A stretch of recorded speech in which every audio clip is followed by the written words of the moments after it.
Hi friends, അസ്സലാമു അലൈക്കും. Welcome to JM triplets. അപ്പോൾ ഞാൻ വന്നിട്ടുള്ളതുണ്ടല്ലോ നല്ല ഹെൽത്തി ആയിട്ടുള്ള ഒരു പഴംപൊരിൻ്റെ റെസിപ്പിയുമായിട്ടാട്ടോ. അപ്പോൾ എല്ലാവരും വീഡിയോ സ്കിപ്പ് ചെയ്യാതെ കാണണം. വീഡിയോയിലോട്ട് കിടക്കാം.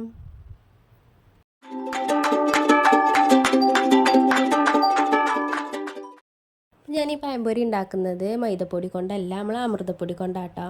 അമൃതപ്പൊടി എല്ലാവർക്കും അറിയാമല്ലോ, അംഗനവാടിയിൽ നിന്ന് കിട്ടുന്ന ഒരു ന്യൂട്രി മിക്സ് ആണ്.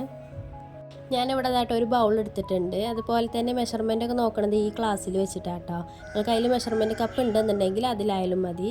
അപ്പോൾ ആ ഒരു ഗ്ലാസ്സിൽ ഒരു ഗ്ലാസ് അമൃതപ്പൊടി ഇവിടെ ഞാൻ ചേർത്ത് കൊടുത്തിട്ടുണ്ട്. അതുപോലെ തന്നെ ആ ഗ്ലാസ്സിൽ തന്നെ ഒരു അര ഗ്ലാസ് അരിപ്പൊടിയും ചേർത്ത് കൊടുക്കട്ടോ. അപ്പോൾ അതിന് ശേഷം പഞ്ചസാര വേണമെന്നുണ്ടെങ്കിൽ മാത്രം പഞ്ചസാര ഞാൻ 2 ടേബിൾ സ്പൂൺ ഇവിടെ ചേർത്ത് കൊടുത്തിട്ടുണ്ട്.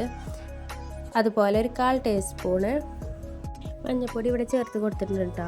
അതുപോലെ നല്ല ഫ്ലേവറിന് വേണ്ടി കുറച്ച് നല്ല ജീരകവും ഏലക്കായ പൊടിയും കൂടി ചേർത്ത് കൊടുക്കുന്നുണ്ട്. അതുപോലെ ഉപ്പും കൂടി ചേർത്ത് കൊടുത്തിട്ടുണ്ട് കേട്ടോ. ഇനി അതിലേക്ക് കുറച്ച് സോഡാപ്പൊടിയും ചേർത്ത് കൊടുത്തതിന് ശേഷം നല്ലോണം ഒന്ന് മിക്സ് ചെയ്ത് കൊടുക്കാം കേട്ടോ. നിങ്ങളെ കയ്യിൽ കറുത്ത എള്ള് ഉണ്ടെന്നുണ്ടെങ്കിൽ അതൊക്കെ ചേർത്ത് കൊടുക്കട്ടെ ഇതിൽ. ഇനി ഇതൊന്ന് ബാറ്ററാക്കി എടുക്കാനും കുറച്ച് വെള്ളം ഒഴിച്ച് കൊടുക്കട്ടോ. നന്നായിട്ട് ഒഴിക്കരുത്, കുറച്ച് വെള്ളം ഒഴിച്ച് നല്ലോണം മിക്സ് ചെയ്ത് കൊടുക്കട്ടോ. ഇവിടെ കൈ കൊണ്ട് തന്നെയാണ് മിക്സ് ചെയ്ത് കൊടുക്കുന്നത്. നമ്മൾ പഴംപൊരിയൊക്കെ മിക്സ് ചെയ്യുമ്പോൾ കൈ കൊണ്ട് തന്നെ മിക്സ് ചെയ്യണം കേട്ടോ. കുറച്ച് മിക്സ് ചെയ്തതിന് ശേഷം നല്ലോണം അടിച്ചെടുക്കണം. നമ്മൾ കൈ കൊണ്ട് നല്ലോണം പതപ്പിച്ച് അടിച്ചെടുക്കണം കേട്ടോ. എന്നാലേ നമ്മൾ പഴംപൊരിയൊക്കെ നന്നാവുള്ളൂ. കുറച്ചും കൂടി വെള്ളം ഒഴിച്ചതിന് ശേഷം ഇതൊന്ന് ലൂസാക്കി എടുക്കുക. നമ്മളുടെ ബാറ്റർ ഇവിടെ തയ്യാറായിട്ടുണ്ട്. ഇതുപോലെ അമൃതപ്പൊടി കൊണ്ടൊക്കെ ഞാൻ പല വിഭവങ്ങളും അപ്ലോഡ് ചെയ്തിട്ടുണ്ട് കേട്ടോ. അപ്പോൾ എല്ലാവരും സബ്സ്ക്രൈബ് ചെയ്യണം. ഈ ബാറ്റർ ഉണ്ടല്ലോ, അതൊരു 10 മിനിറ്റ് നേരം ഒന്ന് വെയിറ്റ് ചെയ്യാൻ വെക്കുക കേട്ടോ. അപ്പോൾ ആ സമയം കൊണ്ട് നമുക്ക് പഴം ഒന്ന് അരിഞ്ഞെടുക്കാം കേട്ടോ. അപ്പോൾ ഞാൻ ഇവിടെ 5 നേന്ത്രപ്പഴമാണ് എടുത്തിട്ടുള്ളത്. ഇനി അതിൻ്റെ തൊലിയാളൊക്കെ ഒന്ന് മാറ്റിയെടുക്കാം. ചെറുതായിട്ട് അരിഞ്ഞാൽ മതി കേട്ടോ. ഞാൻ ഇവിടെ ചെറുതായിട്ടാണ് അരിയുന്നത്.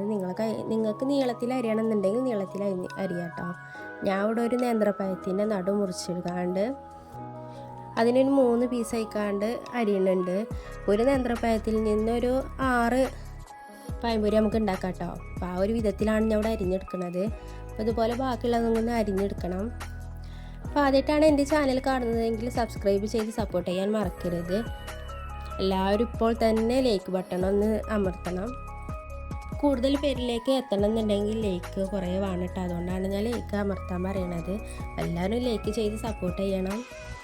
അവിടെ ചീനച്ചട്ടി വെച്ചിട്ടുണ്ട് കേട്ടോ. ചീനച്ചട്ടിയിൽ കുറച്ച് ഓയിലും ഒഴിച്ച് കൊടുത്തിട്ടുണ്ട്. അപ്പോൾ ആ ഓയിലൊന്ന് ചൂടായതിന് ശേഷം അതിലേക്ക് നമ്മളെ പഴം ബാറ്ററിലൊന്ന് മുക്കിക്കാണ്ടൊന്ന് ഇട്ട് കൊടുക്കാം കേട്ടോ.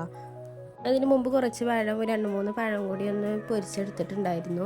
പക്ഷെ അത് വീഡിയോയിൽ പെടാത്തത് കാരണമാട്ടോ ഞാൻ പിന്നെയും ഇത് എടുക്കണത്. അതാണ് ഓയിൽ അത്ര വലിയ ക്ലിയർ ഇല്ലാത്തത് കേട്ടോ. നമുക്ക് ബാക്കിയുള്ള പഴംപൊരിയും കൂടി ഒന്ന് ചുട്ടെടുക്കാം.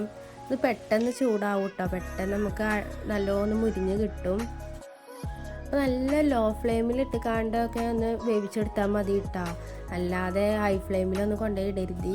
കാരണം എന്താ വെച്ചാൽ പെട്ടെന്ന് കരിയാൻ സാധ്യതയുണ്ട്. അമൃതപ്പൊടിയിലൊക്കെ പെട്ടെന്ന് ഓയിൽ കുടിക്കും കേട്ടോ. അപ്പോൾ അതിനനുസരിച്ച് ലോ ഫ്ലെയിമിലാക്കിക്കാണ്ട് വേണം ഇതൊന്ന് തയ്യാറാക്കി എടുക്കാൻ. അപ്പോൾ നമ്മളുടെ പഴംപൊരി ഇവിടെ റെഡി ആയിട്ടുണ്ട് കേട്ടോ. നല്ല ഹെൽത്തി ആയിട്ടുള്ള പഴംപൊരിയാണ്. നല്ല ക്രിസ്പിയാണ് കേട്ടോ. കുട്ടികൾക്കൊക്കെ നല്ലോണം ഇഷ്ടപ്പെടും. എല്ലാവരും വീട്ടിൽ ഇതുപോലെ ഒന്ന് ട്രൈ ചെയ്ത് നോക്കണം. എന്നിട്ട് ഫീഡ്ബാക്കൊക്കെ നമ്മളെ കമൻറ്റ് ബോക്സിൽ അറിയിക്കണം കേട്ടോ. അപ്പോൾ ഇന്നത്തെ വീഡിയോ ഇത്രേ ഉള്ളൂ കേട്ടോ. അപ്പോൾ ഇൻഷാ അല്ലാഹ് നാളെ മറ്റൊരു വീഡിയോ ആയിട്ട് കാണാം. ബൈ.